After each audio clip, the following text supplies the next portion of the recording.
BMW سریس 3 2009. انجین از این موتر گرمه یا اوورهیت میکنه. بعد از اینکه چند کیلومتر درایو کنی باز شروع میشه اوورهیت. بریم چک کنیم که چی چیز میتونه باشه. ترمستت، کولنت، هوا هست داخل رادیاتور سیستم و یا ای که واتر پمپش کار نمیکنه. در قدم اول بهتر است که اسکن کنیم.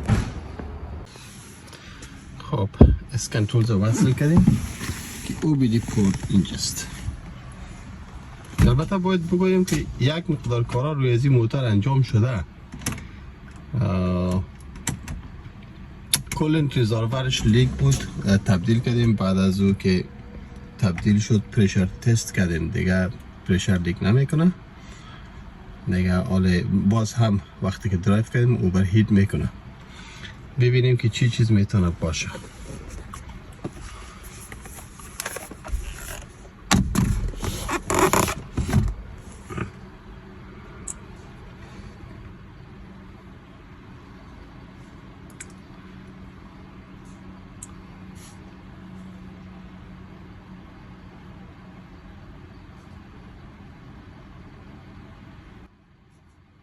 Accept.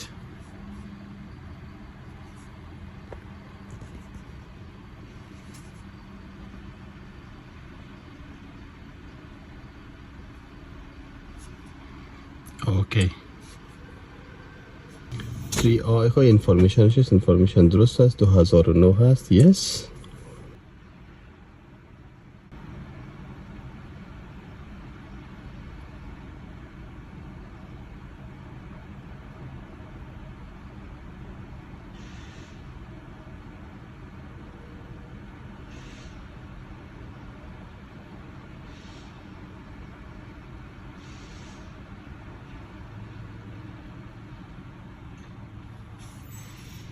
Diagnose,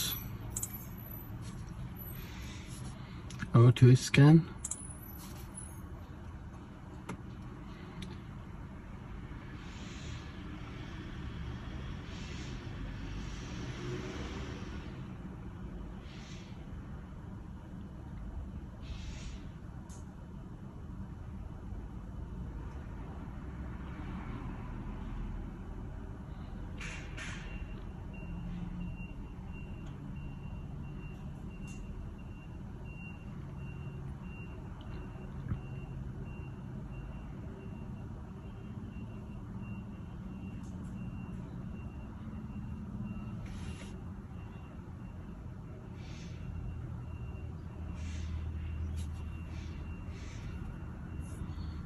alright. Engine digital motor electronic. ببینیم که چی هست.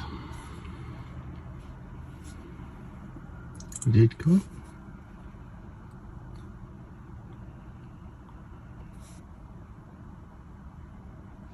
خب digital motor electronic.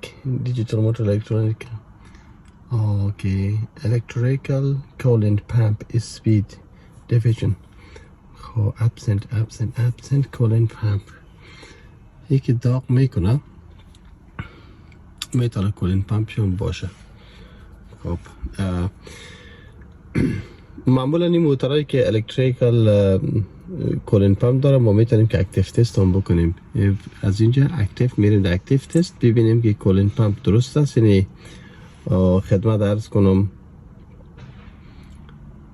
واتر پمپ یا مثلا کولنت پمپ واتر پمپ درست است یا نه. الکتریکال کولنت پمپ اینجا میریم.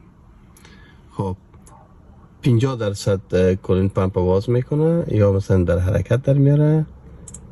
سلکت اکتیو.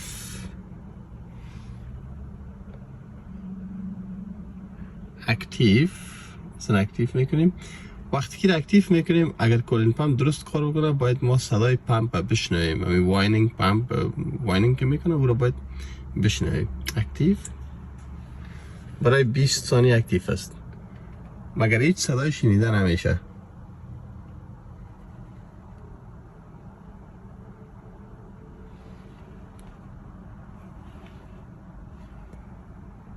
صدای پمپ شنیده نمیشه به این معنا که پمپ اکتیو نشده.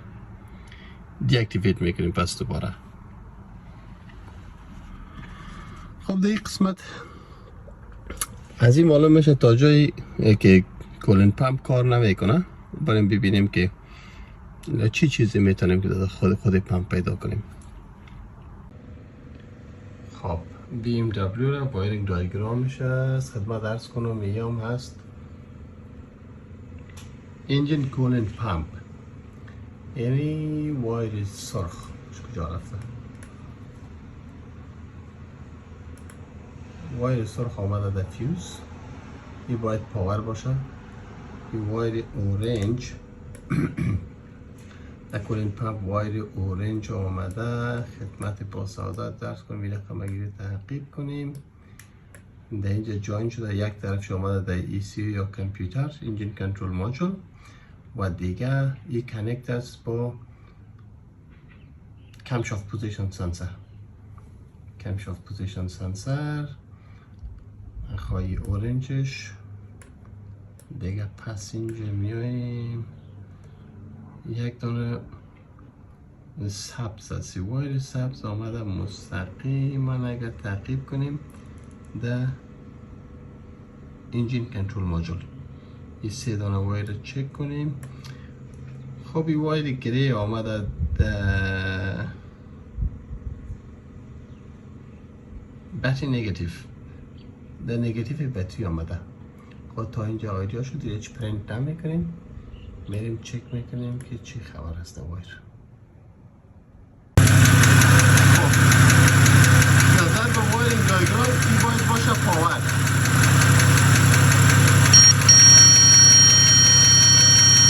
14 ولت پاور. برای معنا که پاور درست است، فیوز خراب نیست.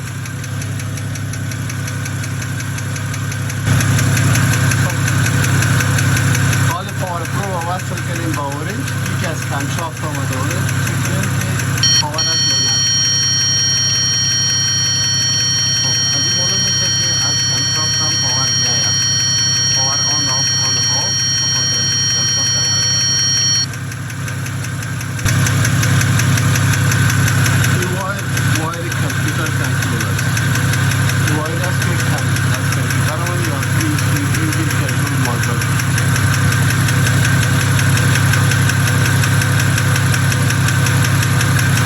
5 تا 12 ولت. 5 تا 12 ولت هم داره. برای معنا که پاور سیگنال و کمشافت پوزیشن سنسر وایر کامل درسته. و اینی هم هست این گراوند. گراوند هم درسته. ما تا اینجا مطمئن میشیم که پاور سیگنال درست است. حالا میمونه عیب داخل خود کولن پمپ یا یکی واتر پمپ. واتر پمپ دیگر نمیچله، یعنی صدای از واتر پمپ دیگر نمیشه. چیکار میکنیم که کانکتر دیسکانکت میکنیم. اینجوری دیسکانکت کردیم تا به همه جون هیچ صدای از کولن پمپ یا واتر پمپ نیست. این دوباره کانکت میکنیم و واتر پمپ درست بشه و شروع کنه به حرکت کردن. یعنی گرفتن دقیقا صدایی از واتر پمپ شنیده شده.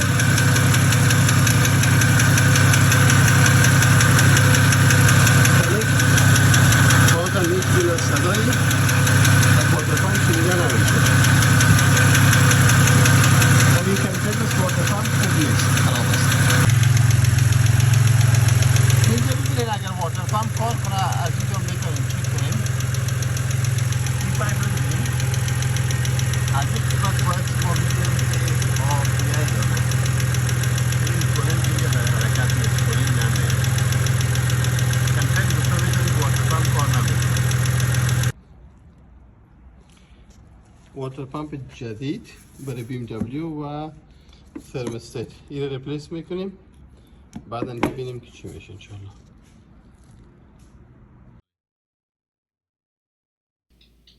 دوستای عزیز، تبدیل شدن کولن پمپ نشان ندادیم چرا که کارش طولانی بود، وقت زیاد میگیره. این کولن پمپ است که تبدیل شده. آبی BMW است که موتور پمپ استفاده می‌کنه. موتور پمپ رو چک کردیم و بعد از تبدیل شدن ببینیم که کار میکنه یا نه. از اینجا میشه پیدا کنه واتر پمپ کار نکنه، از این قسمت آب نمیشه. حالا بعد از اینکه واتر پمپ تبدیل شده شروع کرده به آب آمدن از این قسمت.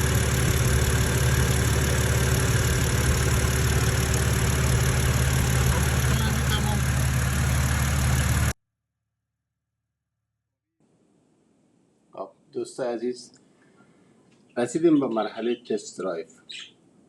اینو باید تست درایو کنیم که تست درایو کنیم تقریبا در حدود 20 کیلومتر تست درایو کنیم تا اینکه مطمئن شیم دیگه مشکل باقی نمونده، دیگه هیچ مشکلی دیده نمیشد، تسلیم صاحبش کردیم. تشکر از همراهیتان دوستای عزیز، شما را به خدای یکتا میسپارم.